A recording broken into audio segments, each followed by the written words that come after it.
ఎందుకంటే రాజశేఖర రెడ్డి గారు ముఖ్యమంత్రి అయినాక ఏ విధంగా చేసినారు అనేది అందరికీ తెలుసు. అది మళ్ళా చెప్తాము.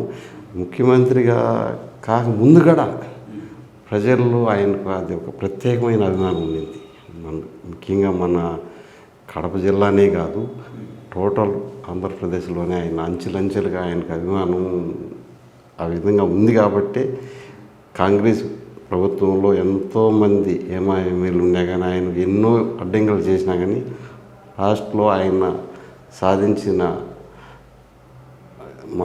చంద్రబాబు నాయుడు మీద ఏ విధంగా 9 ఏళ్ళు ఉన్న తర్వాత ఎన్నో ఆటుపోట్లు ఎదుర్కొని ఒక పాదయాత్ర చేసి నీకు ఇక్కడి నుంచి మన తెలంగాణ నుంచి